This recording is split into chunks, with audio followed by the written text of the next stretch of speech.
नमस्कार, आपका स्वागत है राज्यसभा टीवी में। आपके साथ मैं हूं अंकिता। सबसे पहले एक नजर डालेंगे इस वक्त की सुर्खियों पर। 17 राज्यों से राज्यसभा की 55 सीटों के चुनाव के लिए अधिसूचना के साथ ही आज से नामांकन। 13 मार्च तक किए जा सकेंगे नामांकन। 26 मार्च को मतदान और मतगणना।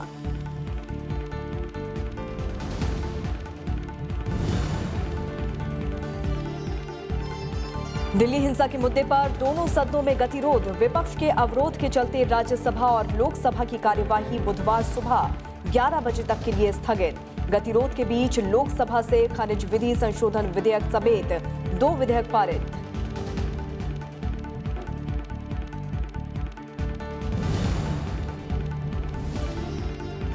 लोकसभा की कार्यवाही के दौरान 2 से 5 मार्च के बीच की घटनाओं की जांच के लिए समिति के गठन का ऐलान। लोकसभा अध्यक्ष ओम बिरला की अध्यक्षता में होगा समिति का गठन।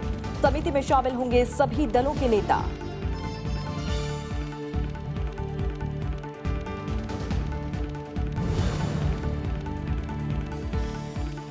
कोरोना वायरस से निपटने के लिए सरकार उठा रही है सभी जरूरी कदम। दवाओं की नहीं कोई कमी। देश में संक्रमित लोगों की संख्या हुई 31। दिल्ली में 31 मार्च तक सभी प्राथमिक स्कूल बंद।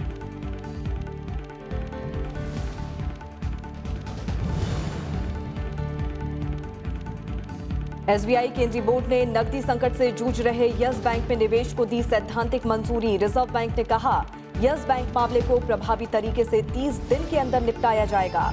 जमाकर्ताओं के हितों की सुरक्षा का दिया आश्वासन।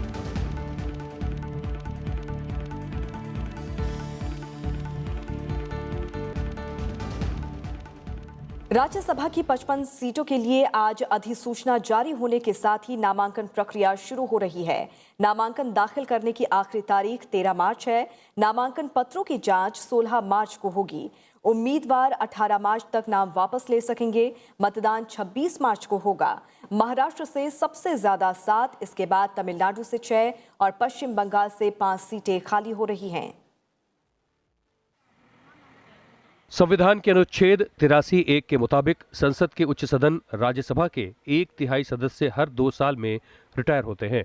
इसी के तहत दिसंबर तक 73 सदस्यों का रिटायरमेंट होना है। फिलहाल अप्रैल तक 55 सांसद अपना कार्यकाल पूरा करके रिटायर होने वाले हैं, जिसके लिए वोटिंग 26 मार्च को होगी। इसमें एक सांसद केटीएस तुलसी नाम निर्देशित हैं, जिनका कार्यकाल 24 फरवरी तक ही है, जबकि उपसभापति और बिहार से जेडीयू से सांसद बने हरिवंश का कार्यकाल भी अप्रैल में खत्म हो रहा है। आइए एक नजर डालते हैं आंकड़ों पर। महाराष्ट्र से 7 राज्यसभा सांसद रिटायर हो रहे हैं, जिनमें एनसीपी प्रमुख शरद पवार के साथ माजिद मेनन, आरपीआई ए के रामदास अठावले शामिल हैं। तमिलनाडु से 6 सीटें खाली हो रही हैं, जिनमें एआईएडीएमके से शशिकला पुष्पा, विजिला सत्यनाथ और डीएमके से तिरुचि शिवा शामिल हैं। कर्नाटक की 4 सीटें खाली हो रही हैं, जिनमें बीजेपी के प्रभाकर कोरे के साथ कांग्रेस के डॉक्टर राजीव गौड़ा और बीके हरिप्रसाद शामिल हैं।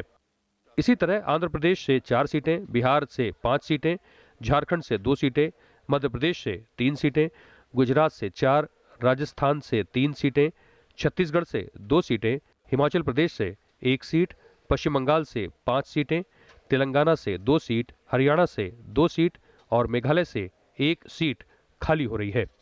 राज्यसभा के सांसदों का चुनाव दरअसल एकल संक्रमणीय मत व्यवस्था से होता है। राज्यसभा के लिए किसी राज्य से कितने सांसद चुने जाएंगे, यह उस राज्य की जनसंख्या के हिसाब से तय होता है। राज्यसभा में वोट राज्य के विधानसभा के सदस्य डालते हैं। ये विधायक मतदान के दौरान उम्मीदवारों को प्राथमिकता से अपना मत देते हैं। संविधान के अनुच्छेद 80 के मुताबिक राज्यसभा में सदस्यों की अधिकतम संख्या 250 निर्धारित की गई है, जिसमें 12 को राष्ट्रपति मनोनीत करते हैं, जबकि 238 सदस्य संघ और राज्य के प्रतिनिधि चुनते हैं। वर्तमान में राज्यसभा के कुल सदस्यों की संख्या 245 है। राज्यसभा के सदस्य का कार्यकाल 6 साल का होता है। पंचानन मिश्रा, राज्यसभा टीवी। दिल्ली हिंसा के मुद्दे पर संसद के दोनों सदनों में आज भी गतिरोध जारी रहा। राज्यसभा में आज सुबह सदन की कार्यवाही शुरू हुई तो सदस्यों ने सभा पटल पर अपने पत्र रखे, लेकिन थोड़ी देर बाद ही विपक्षी सदस्य गतिरोध पैदा करने लगे, जिसके बाद सभापति ने सदन की कार्यवाही होली के बाद बुधवार सुबह 11 बजे तक के लिए स्थगित कर दी। On discussion You don't want House to run. You don't want other members to have their say. You have come prepared. You have come prepared to disturb the House. That seems to be the situation. The House is adjourned to meet at 11 a.m. on 11th. That is Wednesday. Lok Sabha की कार्यवाही भी बुधवार सुबह 11 बजे तक के लिए स्थगित कर दी गई। इससे पहले लोकसभा में गुरुवार को हुए कांग्रेस के 7 सांसदों के निलंबन पर चर्चा हुई, जिसमें सभी सदस्यों ने कहा कि सदन की गरिमा को बनाए रखना सबका कर्तव्य है। कुछ सांसदों ने जो अमर्यादित आचरण सदन में पेश उन्होंने किया है वो निंदनीय है। चर्चा के बाद 2 मार्च से 5 मार्च तक सदन में घटित सभी घटनाओं की जांच के लिए एक कमेटी बनाई गई है। इसकी अध्यक्षता खुद स्पीकर करेंगे। कमेटी में सभी दलों के प्रतिनिधि शामिल होंगे। स्वयं स्पीकर ने उस दिन ऑल पार्टी मीटिंग करके ये कहा कि इस तरफ जो क्रॉस करके आते हैं मैं उसको सस्पेंड उन मेंबर को सस्पेंड करता हूं। फिर भी इधर आके इधर तक जब जायसवाल भी भाषण करते थे इधर तक आ गए। स्पीकर के ऊपर पेपर फेंका गया और इसके जब आप बैठे थे आपके ऊपर पेपर फेंका गया। कल रमा देवी का जब वो बैठी थी पूरा पेपर छीन के लेके ये तरीका है क्या सदन चलाने का? ये मैं पूछना चाहता हूं। ये सदन की बहुत ऊंची परंपरा रही है और आज मैं माननीय सदस्यगण, माननीय अध्यक्ष महोदय एक समिति का गठन करेंगे। आप सुनिए, माननीय अध्यक्ष महोदय एक समिति का गठन करेंगे जो दिनांक 2 मार्च 2020 से 5 मार्च 2020 तक सदन में घटी सभी घटनाओं की जांच करेगी और रिपोर्ट देगी। समिति के अध्यक्षता माननीय अध्यक्ष जी स्वयं, अध्यक्ष महोदय स्वयं करेंगे तथा इस समिति में लगभग सभी दलों के प्रतिनिधियों का समावेश होगा।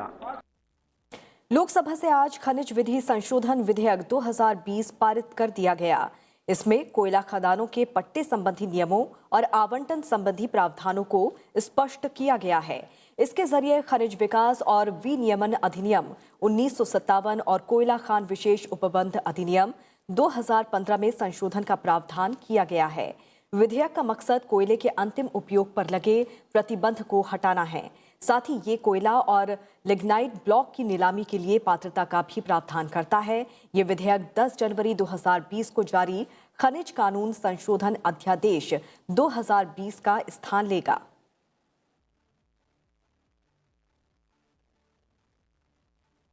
लोकसभा से दिवाला और शोधन अक्षमता संहिता दूसरा संशोधन विधेयक 2019 भी पारित कर दिया गया। ये विधेयक 12 दिसंबर 2019 को लोकसभा में पेश किया गया था। विधेयक की और पड़ताल के लिए इसे 23 दिसंबर को स्थायी समिति को भेज दिया गया था, जिसने 4 मार्च 2020 को अपनी रिपोर्ट सदन में पेश कर दी।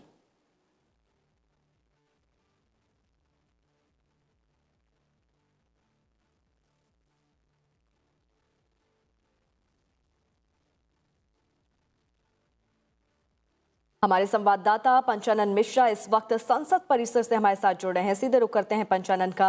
पंचानन, दिल्ली हिंसा के मुद्दे पर दोनों सदनों में एक बार फिर से विपक्ष का अवरोध देखने को मिला है और इसके चलते बुधवार तक के लिए कार्यवाही स्थगित कर दी गई है। इसके अलावा गतिरोध के बीच लोकसभा में आज खनिज विधि संशोधन विधेयक 2020 भी पारित कर दिया गया और क्या कुछ खास रहा? देखिए अंकिता, ऐसा है कि बजट सत्र का दूसरा भाग है, उसका पहला हफ्ता था, तो जो दिल्ली हिंसा का जो मुद्दा था वो लगातार इस पहले हफ्ते में छाया रहा और कार्यवाही सिर्फ औपचारिक जो कामकाज है सिर्फ वही हो पाया, क्योंकि बजट सत्र का जो ये दूसरा भाग है इसलिए वित्तीय कामकाज काफ़ी ज़्यादा होता है। मंत्रालयों से संबंधित जो स्थायी समितियां आई हैं उनकी रिपोर्ट लगातार रखी जा रही है, उनके डिमांड फॉर ग्रांट पर चर्चा होनी है, ये सारे मुद्दे इसमें हैं और बजट फाइनेंस बिल भी पारित होना है। लेकिन लोकसभा और राज्यसभा दोनों में सिर्फ औपचारिक कामकाज ही हो पाया। और अगर आज शुक्रवार की बात करें तो आज देखिए शून्यकाल और प्रश्नकाल नहीं चल पाया। राज्यसभा में जैसे ही कार्यवाही शुरू हुई वैसे ही सभापति एम वेंकैया नायडू ने 8 मार्च को, क्योंकि महिला दिवस है लेकिन उस दिन सदन का अवकाश रहेगा, इसलिए आज उन्होंने महिलाओं की जो भूमिका समाज में निभाई गई है उसकी प्रशंसा की और उस बारे में सभी सदस्यों ने तारीफ की। लेकिन उसके तुरंत बाद ये दिल्ली की हिंसा का मुद्दा उठाया और सरकार से चर्चा की लगातार मांग होने लगी और सदन की कार्यवाही को फिर स्थगित कर दिया गया। सदन अब बुधवार को मिलेगा 11 बजे। और लोकसभा में भी आज ये अवरोध का मुद्दा छाया रहा, लेकिन इसी अवरोध के बीच में ही दो मुद्दे यहाँ पर हुए। एक तो दो बिल पारित हुए, जैसा कि कोल एंड माइन से जुड़ा जो बिल है, जो निजी संस्थाओं को भी कोई भी जो माइनिंग है वो कर सकता है, एक उससे जुड़ा बिल है। और दूसरा इंसॉल्वेंसी और बैंक्रप्सी कोड है, जिसको लेकर ऑर्डिनेंस पहले ही जारी हो चुका है, उसको बिल में तब्दील किया गया। बिना चर्चा किए दोनों बिल लोकसभा से आज मंजूरी दी गई। इसके अलावा जो कांग्रेस के 7 सदस्य निलंबित हुए हैं, वो मुद्दा पूरा छाया रहा। और अब उसमें नई बात यह हुई है कि लोकसभा अध्यक्ष की अध्यक्षता में एक समिति गठित की जाएगी, जिसमें सभी दलों के सदस्य होंगे। वो फैसला लेंगे कि जो सस्पेंशन किया गया है उस पर आगे क्या किया जाए। और लोकसभा की कार्यवाही भी अब स्थगित हो चुकी है बुधवार को, यानी कि अब बुधवार को दोनों सदन मिलेंगे और उसके बाद उम्मीद है कि चर्चा अब दोबारा शुरू होगी। और क्योंकि फाइनेंस बिल भी पारित कराना है, बजट भी पारित कराना है लोकसभा से, तो उस पर भी बिल रखा जाएगा और चर्चा अच्छी होने की उम्मीद है। चलिए पंचानन, बहुत बहुत शुक्रिया इस तमाम बातचीत के लिए। राज्यसभा में कार्यवाही की शुरुआत आज महिलाओं को अंतर्राष्ट्रीय महिला दिवस के लिए बधाई देने के साथ हुई। दरअसल 8 मार्च को अवकाश होने की वजह से सभापति एम वेंकैया नायडू ने सदन की ओर से आज ही महिला दिवस की बधाई दी। साथ ही विश्व भर में आर्थिक, राजनीतिक और सामाजिक क्षेत्र में महिलाओं के अतुलनीय योगदान का जिक्र भी किया। सभापति ने कहा कि ये खास दिन महिलाओं को उनके अधिकारों के प्रति जागरूक करने का दिन है। सभापति ने याद दिलाया कि सशक्त नारी ही सभ्य समाज के विकास का प्रतीक है।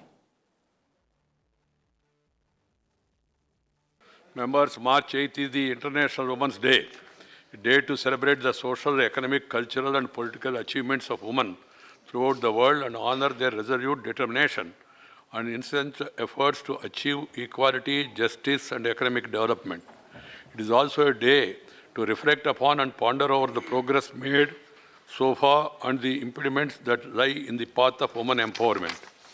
The United Nations theme for the International Women's Day this year is, quote, I am Generation Equality, Realizing Women's Rights, which is aligned with the United Nations Women's new multi-generational campaign, Generation Equality, which marks the 25th anniversary of the Beijing Declaration and platform for action adopted in 1995 at the 4th World Conference on Women held in Beijing, China. It envisages equal pay, equal sharing of unpaid care and domestic work and to sexual harassment, ending that, and all forms of violence against women and girls, customized healthcare services, equal participation in the political arena, and decision-making in all areas of life. सभापति M Venkaiah Naidu ने सदन में कहा कि भारत में महिलाओं की शक्ति और प्रेरणा का जीवंत इतिहास रहा है। आज महिलाएं हर रूढ़िवादी धारणा को तोड़ती और चुनौती देती नजर आ रही हैं। सभापति ने कहा कि महिलाओं को जब भी मौका मिला, फिर वो चाहे किसी भी क्षेत्र में हो, उन्होंने शानदार प्रदर्शन किया है। सभापति ने महिलाओं को समान विधायी अधिकार देने की आवश्यकता पर भी जोर दिया। सभापति ने सदन में महिलाओं के योगदान की भी सराहना की। India had a rich and vibrant history of honoring, respecting and celebrating women and acknowledging their invaluable contribution to societal development. Women used to play a significant role in economic and public affairs. Our philosophical discourse have also been enriched by the words of women sages like Lopamudra, Garge and Maitreyi. Our founding fathers enshrined in the Constitution the ideals of gender equality and women empowerment as fundamental of achieving equal rights and dignity for all. Today, despite women registering remarkable progress on all fronts, gender equality and women's safety still remains elusive. Women should be provided with enough opportunities to serve as legislators in the state legislature and parliament. They also need to be included and consulted in every fora for policy formulation and implementation. Women of our country have come a long way to make their presence felt at the national and international level. From being an affectionate and caring mother to fighter jet pilot, from heading the multinational companies to scaling insurmountable mountain peaks, women can be seen challenging the prevalent prejudices and stereotypes and successfully overcome them. On behalf of all the members and on my behalf, I place on record the appreciation of the services rendered by the women members of this House and also the women citizens of the country, and I wish them all best. Corona virus पर उपराष्ट्रपति और राज्यसभा सभापति M Venkaiah Naidu ने media से गंभीरता दिखाने को कहा है। सभापति ने कहा है कि कोरोना पर सदन में गंभीर चर्चा हुई है और ये भी जरूरी है कि कोरोना वायरस से जुड़ी सही जानकारी लोगों तक पहुंचाएं। On my suggestion, after consultation with the leader of the opposition and other friends, the Minister for Health has made a detailed statement about steps that is being taken or taken and will be taken with regard to the spread of coronavirus. And later, honorable members, they also gave their valuable suggestions. But unfortunately, sections of the media, they did not focus on the important issue, and they were shown more interest on making other things as their headlines, ignoring this. Making other things headlines is their line. We can't help it. But ignoring such a vital, important aspect concerning the people of the country, that's not fair. I hope that they will take care in future. Delhi में corona virus का एक और मामला सामने आया है। ये शख्स उत्तम नगर का रहने वाला है। बताया जा रहा है कि इस व्यक्ति ने थाईलैंड और मलेशिया की यात्रा की थी। इसके साथ ही देश में अब तक कोरोना के 31 मामले सामने आ चुके हैं। 31 मामलों में से 16 इटली से आने वाले पर्यटक हैं। देश में अब तक 3,542 लोगों के नमूने लिए गए हैं, जिनमें से 3,513 में इस वायरस के लक्षण नहीं मिले हैं। इस बीच स्वास्थ्य मंत्रालय ने लोगों को सामूहिक सभाओं में न जाने का परामर्श जारी किया है। केंद्रीय स्वास्थ्य मंत्री डॉक्टर हर्षवर्धन ने IGI एयरपोर्ट पर जाकर हालात का जायजा लिया। उन्होंने कहा कि अब सभी अंतर्राष्ट्रीय उड़ानों से आने वाली यात्रियों की थर्मल स्क्रीनिंग की जा रही है। अब तक 6 लाख लोगों की स्क्रीनिंग की जा चुकी है। उन्होंने कहा कि भारत में दवाओं की कमी नहीं होने दी जाएगी। उन्होंने ये भी कहा कि इसकी रोकथाम के लिए सबको आगे आना होगा। उधर ईरान से भारतीयों को लाने के लिए आज से विशेष विमान सेवा शुरू की जा रही है। जहां तक सैंपल्स का सवाल है, अब तक 3,542 सैंपल्स कलेक्ट हुए हैं और जैसा आपको बताया गया 29 उसमें पॉजिटिव पाए गए हैं, 3,513 नेगेटिव पाए गए हैं और 92 ऐसे सैंपल्स हैं जिन पे काम चल रहा है। देश के सभी शहरों में कोरोना वायरस से निपटने के लिए अस्पतालों में इंतजाम किए गए हैं। दिल्ली के LNJP अस्पताल में 11 आइसोलेशन वार्ड बनाए गए हैं। इस बीच दिल्ली के उप मुख्यमंत्री मनीष सिसोदिया ने कहा है कि कोरोना वायरस के मद्देनजर दिल्ली के 5वीं कक्षा तक के सभी सरकारी और निजी प्राइमरी स्कूल कल से 31 मार्च तक बंद रहेंगे। इसके अलावा दिल्ली और हरियाणा सरकार ने अस्थायी तौर पर अपने दफ्तरों में बायोमेट्रिक अटेंडेंस पर रोक लगा दी है।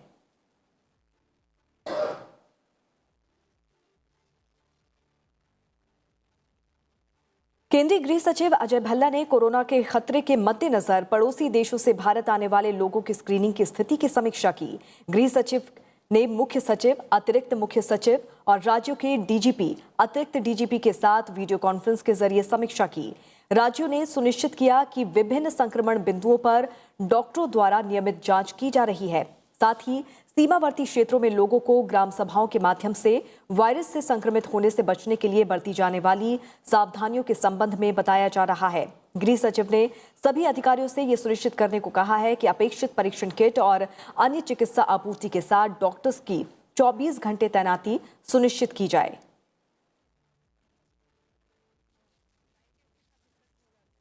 दुनिया भर में कोरोना वायरस से संक्रमित मरीजों की संख्या बढ़ती जा रही है। ये वायरस अब तक 85 देशों में फैल चुका है।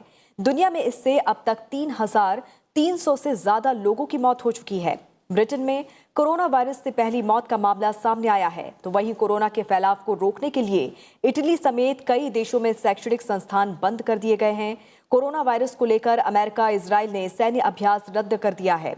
वहीं चीन के राष्ट्रपति शी जिनपिंग ने प्रस्तावित जापान यात्रा टाल दी है। विश्व स्वास्थ्य संगठन ने कहा है कि बहुत से देश घातक कोरोना वायरस को फैलने से रोकने के लिए सभी उपाय नहीं कर रहे हैं और ये चिंता की बात है। इस बीच कोरोना वायरस का संदिग्ध मामला सामने आने के बाद ईसा मसीह के जन्म स्थान बेथलहम में बने चर्च को बंद कर दिया गया है। वहीं कोरोना वायरस के खतरे को देखते हुए उम्रा तीर्थ यात्रा रद्द करने के बाद सऊदी अरब ने गुरुवार को इस्लाम के सबसे पवित्र स्थल को रोगाणु नाशक प्रक्रिया को अंजाम देने के लिए खाली करा दिया। सऊदी अरब के एक अधिकारी ने बताया कि ये कदम एहतियात के तौर पर अस्थायी रूप से उठाया गया है।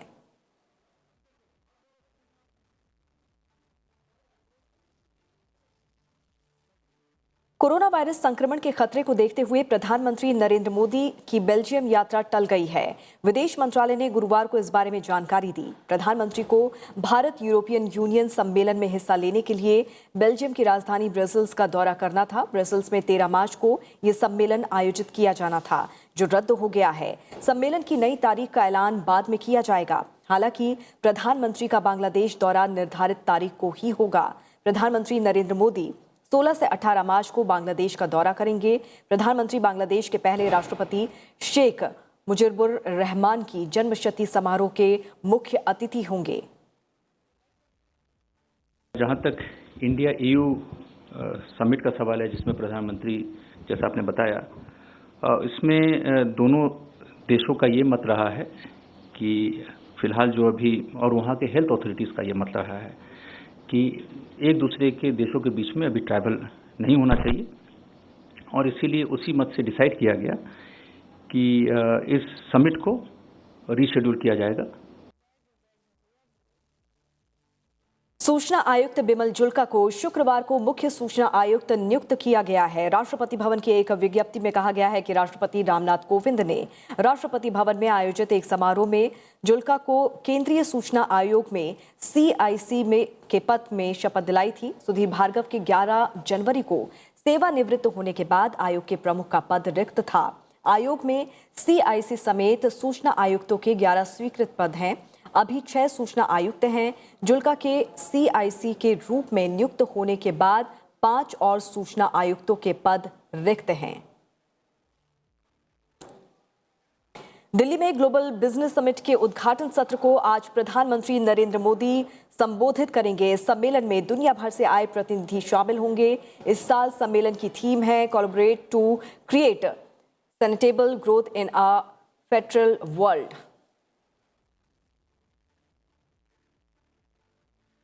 SBI बोर्ड ने नकदी संकट से जूझ रहे यस बैंक में निवेश के लिए सैद्धांतिक मंजूरी दे दी है। बैंक के केंद्रीय बोर्ड ने गुरुवार को बैठक के बाद देर शाम शेयर बाजारों को इस बारे में अवगत कराया। ये घोषणा तब की गई जब इससे कुछ घंटे पहले रिजर्व बैंक ने यस बैंक पर पाबंदियां लगा दी और 1 महीने के लिए जमाकर्ताओं के लिए निकासी की सीमा 50,000 रुपए तय कर दी। इससे पहले RBI ने गुरुवार को निजी क्षेत्र के यस बैंक पर रोक लगाते हुए उसके निदेशक मंडल को भंग कर दिया था। बैंक के लिए SBI के पूर्व CFO प्रशांत कुमार को इसका प्रशासक भी नियुक्त कर दिया। रिजर्व बैंक ने सरकार के साथ विचार विमर्श के बाद जमाकर्ताओं के हितों के संरक्षण के लिए ये कदम उठाया। रिजर्व बैंक ने साथ ही यस बैंक के जमाकर्ताओं को ये आश्वासन भी दिया कि उनके हितों की पूरी रक्षा की जाएगी और उन्हें घबराने की कोई जरूरत नहीं है। केंद्रीय वित्त मंत्री निर्मला सीतारमण ने कहा कि यस बैंक के खाता धारकों को घबराने की जरूरत नहीं है, उनका पैसा पूरी तरह से सुरक्षित है। Continuous interaction with the RBI. The RBI is fully seized of the matter and has assured that they will give a quick resolution. I want to also assure every depositor that their money shall be safe. Their monies are safe. I want to assure every depositor. I am constantly in touch with Reserve Bank, and the steps that are taken in the interest of the depositors, the bank and the economy. We are fully seized of the developments. So I repeat, the depositors can be assured that their money is safe. It will be done very swiftly, it will be done very fast. 30 days which we have given is the outer limit, and you will see, you will see very swift action from the Reserve Bank of India to put in place, a scheme to revive the Yes Bank. गृह मंत्रालय ने गुरुवार को कहा कि जनगणना 2021 और राष्ट्रीय जनसंख्या रजिस्टर NPR की तैयारी जोर शोर से चल रही है और ये प्रक्रिया 1 अप्रैल से शुरू हो जाएगी। जनगणना 2021 और NPR की तैयारियों को लेकर जनगणना निदेशकों के सम्मेलन के बाद मंत्रालय ने ये जानकारी दी। मंत्रालय ने एक बयान में कहा कि जनगणना के लिए मकानों की सूची बनाने का चरण 1 अप्रैल से 30 सितंबर तक पूरे देश में चलेगा।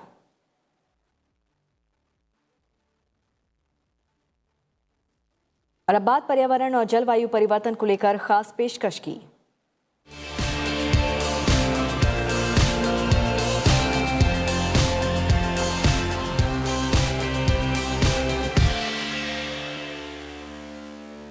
यूरोपीय आयोग ने पर्यावरण कार्यकर्ताओं की तीखी आलोचना के बीच जलवायु कानून के लिए योजना पेश की है। ये यूरोपीय संघ के 27 देशों के समूह को 2050 तक जलवायु के लिहाज से तटस्थ बनाने के उसके उद्देश्य का आधार बनेगी।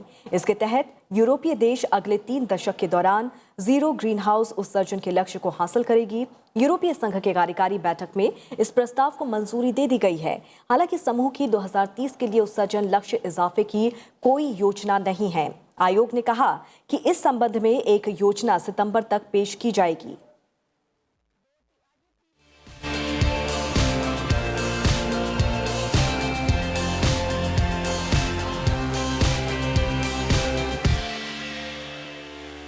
और इसी के साथ इस बुलेटिन में फिलहाल इतना ही। अंत में एक नजर डाल लेते हैं देश के प्रमुख शहरों के मौसम के हाल पर। नमस्कार।